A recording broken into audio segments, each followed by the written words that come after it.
Hello, welcome to the news on NTA International. I'm Nancy Godi Angonihu. First, the headlines.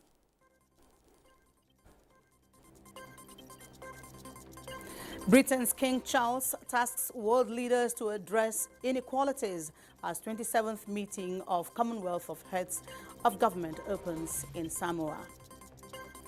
Nigeria strengthens campaign towards achieving early response to conflicts, set to launch digital situation room courtesy US aid. Stakeholders at Nigerian Accountability Summit brainstorm to strengthen good governance, push for corrupt-free society.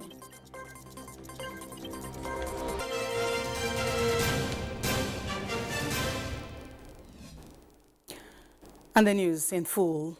President Bola Tinubu today led a large park of dignitaries at the National Mosque for Juma prayer, which also featured wedding fatiha of a daughter of former governor of Gombe State, Mohammed Danjuma Goje. State House correspondent Musbah Denwahab reports. President Bola Tinubu, a special guest here, arrived into the hands of top politicians, including one of his opponents in the 2023 election, former Vice President Atiku Abubakar.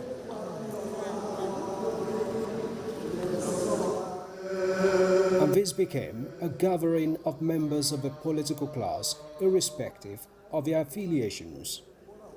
Former and current presidents of the Senate, former and serving members of the National Assembly, former and sitting governors were present to honor one of them, Senator Mohammed Danjuma Goje, who handed one of his daughters out in marriage. Former governor of Gombe State, Ibrahim Dankwambo, represented the bride's family in the multiple wedding fatiha. In the process, political divides were put aside as the current and past leaders charted away with President Bola Tinubu as the rallying point.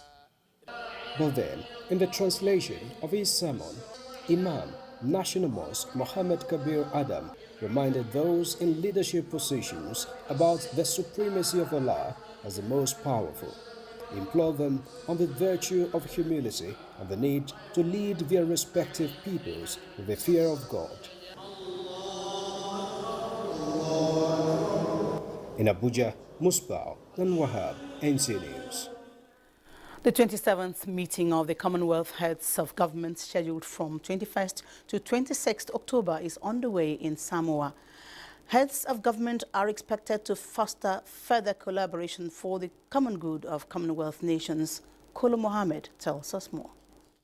Premised on one resilient common future, transforming Commonwealth with the aim of strengthening resilient democratic institutions, upholding human rights, democracy and the rule of law, as well as combating climate change, in particular, its impact on small states and island states.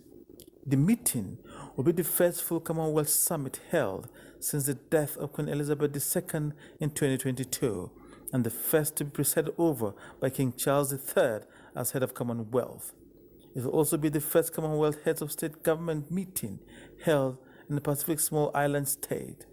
The King's trip to the South Pacific, which includes a tour of Australia prior to the Commonwealth Summit in Samoa, is his first major overseas trip since his cancer diagnosis early this year. After welcoming heads of government, King Charles addressed them. This is a family, or Ainga, as our Samoan hosts would say, of countries, of organizations, and of people. All nations are equal in this unique and voluntary association. The two-day summit is expected to end tomorrow. Kolo Muhammad, NTA News. Italian Prime Minister Giorgia Meloni and President of the European Parliament Roberta Metsola held talks in Rome to further strengthen collaborations. And tropical storm destroys buildings bearing vehicles in the Philippines. Kolo Mohammed once more reports. Italian Prime Minister Giorgia Meloni met with the President of the European Parliament, Roberta Metsola, in Rome, where they interfaced on how to further deepen collaborations towards promoting European Union's dealings with the rest of the world, particularly the migration crisis. The EU will soon present a new legislative proposal on migration. Today, we see that all those who have no right to stay in the European Union, only 20% of those who have a return decision really are returned to their countries of origin. So we're working to improve this operational work, and we will soon present a new proposal, legislative proposal for that. We had one from 2018, but it is stuck in Parliament and Council, so we will come with a new proposal for returns. The parliamentarian was also at the Vatican to meet with Pope Francis. There, she briefed the Pope on the stance of the Parliament regarding political, social, and economic imperatives of the EU. In other news, homeowners in northern Philippines used spades and rakes to clear out debris left by tropical storm Trami on Friday, while rescuers dug through a thick mud searching for missing as the death toll rose to over 70. Tens of thousands of people were displaced by floods fueled by a torrential downpour that dumped 2 months' worth of rain over 2 days in some areas.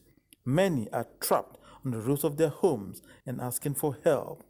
The police director for the hard-hit Bicol region says they hope the flood subsides since the rain had stopped. Accessibility remains a major issue for rescuers, particularly in Bicol.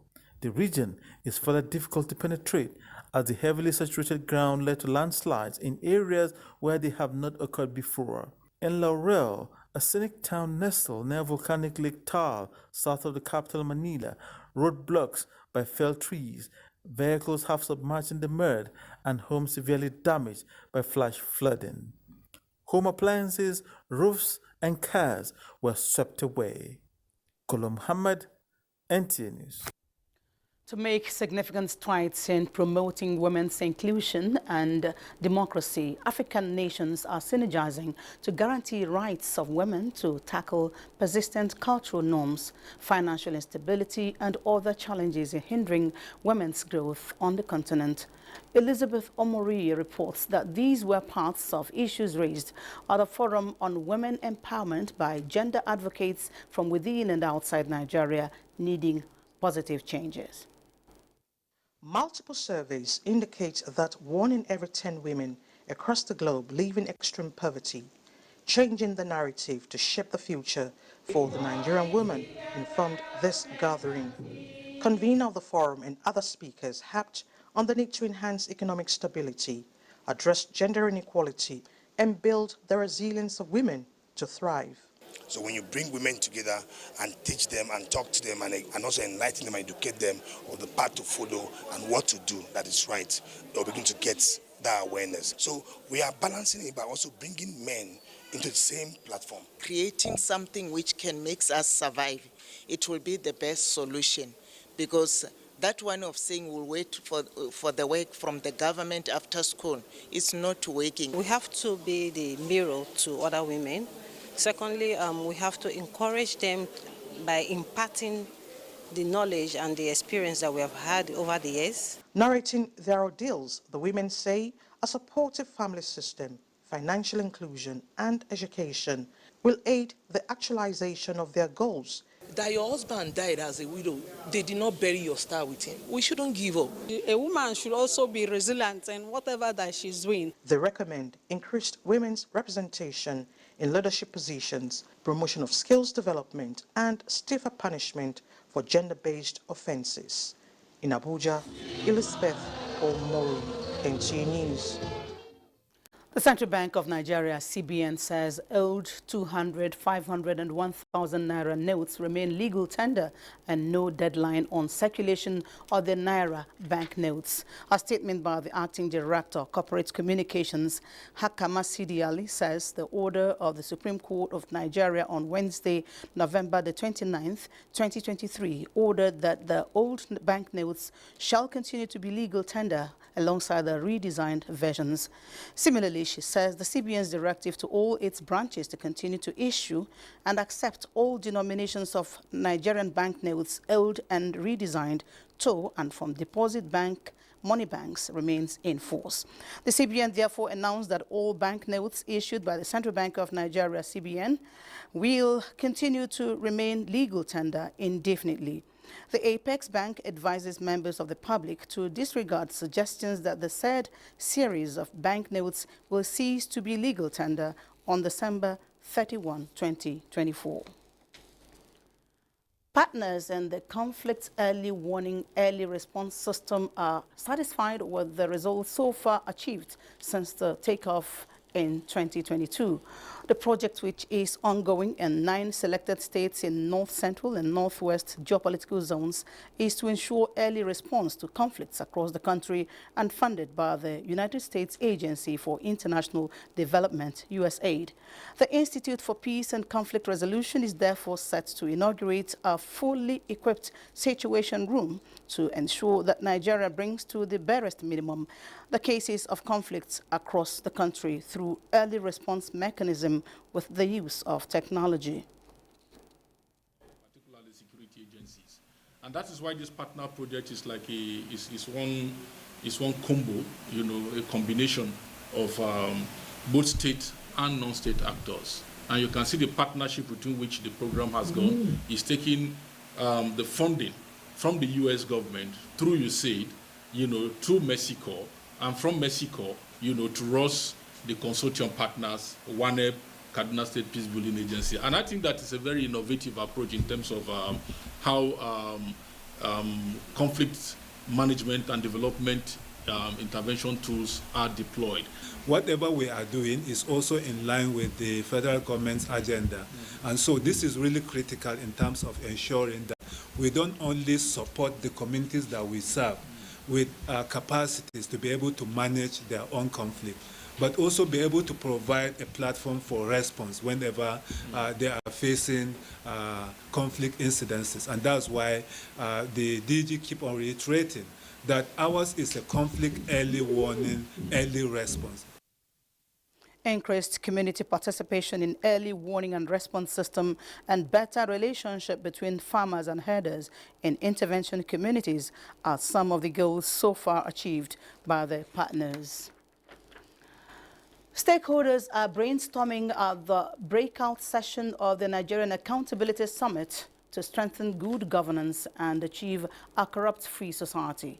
From Pioneer reports that the session was hosted by the United Nations Office on Drugs and Crime in Abuja. Women, youth, and people living with disabilities are an integral part of the society. Hence, the need for them to be actively involved in the fight against corruption to help strengthen good governance, promote transparency, and engender accountable government. The summit this year had panelists from different organizations who engaged participants on the need for a holistic approach towards achieving the theme of the summit. Together with the National Bureau of Statistics, launched a very important report, the third National Corruption Survey report in Nigeria this year.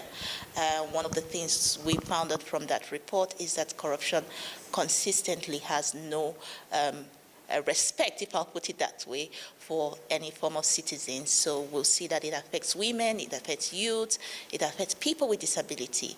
Fighting corruption and accountability and good governance requires whole of society approach. And that means that every member of our society is required in this fight for strengthening transparency and good governance. Many a times, most of these people are excluded from these kinds of conversations. And a lot of time, people just feel that they are vulnerable and they are left out. And they don't even have an input to what it means to be a citizen of the country. For participants, the chance to commit to being a positive influence, being the change they want to see in the society, has presented itself. It's not just to come, listen and leave. You need to get your key takeaways and actively take steps that will ensure that, okay, I'm doing something for myself and I'm doing something for the society as well. The convener says the overall aim of the summit is geared towards producing good leaders who will turn the fortunes of the nation. From Panyi, NTA News. This is news on NTA International. We take to fulfill the commitment made by previous administration to establish our UNESCO International Category 2 Media and Information Literacy Institute in Nigeria is being fulfilled. The Minister of Information and National Orientation, Mohammed Idris, at a symposium to mark year 2024 Global Media and Information Literacy Week in Abuja assured of citizens' empowerment with relevant tools to navigate the dynamic information environment. Salihu Abdullahi Gwanara reports. Like other nations, Nigeria is conscious of the growing digital revolution and is demonstrating the political will to meeting global practices of inculcating moral values and laying fundamental skills to promote citizens' media literacy using the UNESCO Category 2 International Media and Information Literacy Institute in Nigeria. It has become imperative and crucial that we empower our citizens with the tools they need to navigate this complex information environment, especially with the advent of artificial intelligence, which will make it more complex. Media and information literacy becomes essential in empowering individuals to critically assess the information they encounter, discern credible sources, and engage responsibly with media content. It is imperative that our schools, universities, and community as a whole prioritize media literacy programs, ensuring that our youth are equipped to thrive in this digital age. To complement ongoing efforts, the minister wants content creators and social media influencers to prioritize the interests of the nation and uphold the highest ethical standards. I want to say it to UNESCO and the world over that Nigeria is ready for the MIL. It is our conviction that given the level of commitment and interest shown by Mr. President and the entire team working on this project, we will indeed succeed. This institute, when it finally kicks off, will offer programs and courses that equip Nigerians, Africans, and people worldwide. UNESCO representative in Nigeria acknowledges the country's leading role in implementing the global desire of a purposeful media ecosystem. And really congratulations for Nigeria leading MIL here in Africa and beyond Africa. Our shared goal is to emerge from these two engagements with greater clarity, strengthened partnerships, and a renewed commitment to promoting media and information literacy. The symposium, with the theme Empowering Nigerians Through Digital Literacy, Navigating the New Media Frontiers for Inclusive Public Information, features presentation on the importance of media and information literacy, jointly organized by the International Media and Information Literacy Institute, the Federal Ministry of Information and National Orientation, and the UNESCO Abuja office. Salihu Abdullahi Gwanara, NTA. Our respect for freedom of speech and expression is sacrosanct, even as we will continue to urge responsibility in the exercise of this freedom. This was contained in the message of Minister of Information and National Orientation, Mohammed Idris, to the inaugural annual Raymond Dokbesi lecture with the theme Communication and Development. Hamman Jabani was there. Founder of Dark Communications PLC, the present company for AIT and Ray Power, Raymond Dokbesi was born in 1951 and died May 28, 2023 at the age of 71 years. His pioneering spirit in broadcasting and media is believed to have empowered voices, shaped narratives, and bridged gaps in national development. Minister of Information and National Orientation, Mohammed Idris, who was represented by the Director General FRCN, Mohammed Bulama, says Raymond Dokbesi brought great energy and a pioneering spirit in the media industry, helped kickstart the age of independent broadcasting in Nigeria. Balance our report and let us also contribute our quota to the peace, progress, and prosperity of Nigeria. The late High Chief Dokbesi played his part and did it in a way that will ensure his name will never be forgotten. High Chief was a brilliant entrepreneur and visionary media mogul whose trailblazing endeavors in the industry have continued to reshape our society by leading in the initiative of promoting private ownership and objective media practice. It is, of course, very daunting and very challenging to even imagine how one starts to fill the shoes that he left. But it is a challenge which we have the courage to embrace, and we will do the very best of our abilities, to the very best of our abilities. Other guests at the event described Raymond Dokpesi as a focused visionary who pursued and achieved his goals against all odds and understood the intersection between the democratization of the media space and that of politics. They call for the sustainability of the Raymond Dokpesi annual lecture in honor of his great visions. Hamman Jabani, NTA News. President Bola Tinubu has directed an intensification of search and rescue for passengers of the ill-fated helicopter that crashed into the Atlantic near Boni-Finima on Thursday in Port Harcourt. The helicopter, operated by East Winds Aviation and registered as 5NBQG, was hired by NNPC Limited to ferry some contract staff to the NNPC facility. President Tinubu urges military officers involved in various operations in the zone to join the rescue mission and provide all necessary support to the Nigerian Safety Investigation Bureau, the Nigerian Civil Aviation Authority, and other relevant agencies. The president condoles with the board and staff of the Nigerian National Petroleum Corporation, NNPC, and the families of all those who were confirmed to have passed away in the incident. Now determined to ensure drastic reduction in cases of deaths caused by both mishaps across the country, the National Inland Waterways Authority, NIWA, says users of waterways must adhere to the Transportation Code for safety protocols, vowing to punish offenders. Usman Uzberu, who was at a one-day stakeholders meeting on safety and insecurities on inland waterways, reports that the code, officially gazetted into law, is designed to address critical safety concerns. Boat mishaps have become a regular occurrence in many communities in Nigeria.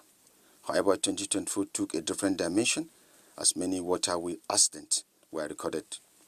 The most recent one is that of 4th October 2024 at Gajibo River in Moko local government area of Niger State, where a wooden boat carrying 300 passengers capsized, 150 persons rescued, and 70 bodies were recovered. Many stakeholders had attributed those mishaps to overloading, poorly maintained crafts, engine failure, and lack of safety equipment. This gathering of stakeholders is aimed at critically appraising challenges of boat mishap across the country with a view of finding solutions. That sooner we are going to deploy technology to survey our waterways, and from there we'll be able to dictate at least a lot of things that is happening in the waterways, so that the rescue at least mission can be enhanced too. Minister of Marine and Blue Economy said the ministry through NIWA has provided operational assets to the 23 NIWA operation base and deployment of personnel safety equipment to strengthen operations on inland waters. The minister, who was represented, called for synergy between agencies and boat operators to enforce safety regulations, thereby safeguarding lives and preserving the viability of the industry. Critical stakeholders present here have strategic role to play in these sectors if we must achieve the desired results. We are going to sit down with NIWA, Ministry of Economy, and all the relevant agencies that have something to do with the waterways to actually see how we can give them our mandate. It was resolved at the meeting that effective monitoring should be emphasized, as well as enforcement of applicable safety laws and regulations. In Abuja, Usman Zber, NTA News. The 29th Annual Conference of Directors of Lands in the federal and state ministries, departments and agencies has ended with participants advocating timely and adequate compensation for affected persons in the country. This formed part of the recommendations made in the communique to end the conference.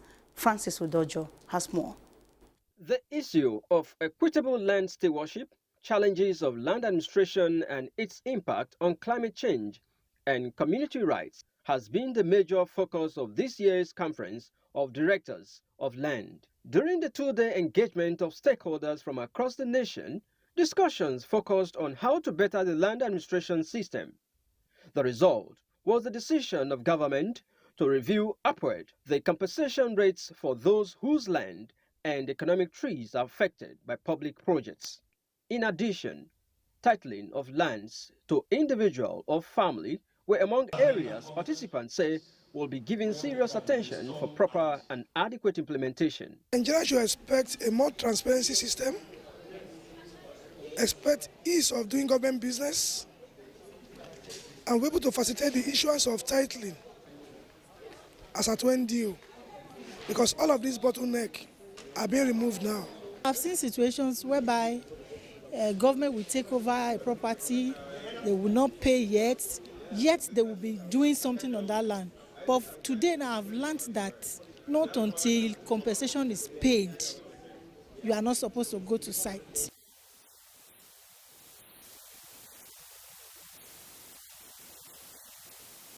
The implementation of providing access to private developers of land as recommended in the 28th conference in Lagos was among commendation given to the administration of President Bola Ahmed Tinubu.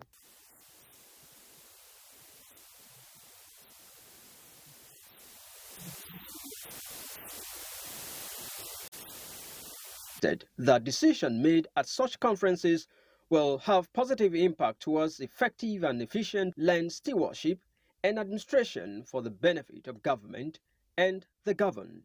In Abuja, Francis Udojo, NTA News. Sorry for the loss of audio in some parts of that report.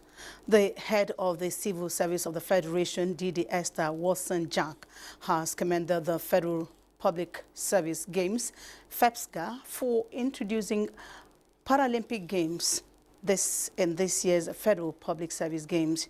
She made the remark during a meeting with the executive of FEPSGA in her office in Abuja. The meeting was to brief her on preparations for the upcoming games scheduled to hold in Port Harcourt next month. Wilson-Jack acknowledged the critical role FEPSGA plays in the service, emphasizing that the games serves as the main channel for civil servants to bond, keep healthy, and create room for networking amongst civil servants for a lasting friendship while promoting unity. Didi Wilson-Jack thanked the government of Rivers State for agreeing to host the 43rd edition of the Games and expressed optimism that the Games will be a huge success. And that's the end of the news. On behalf of Olayinka, who has been on sign language, this is Nancy Godiangunihu. Thank you for watching.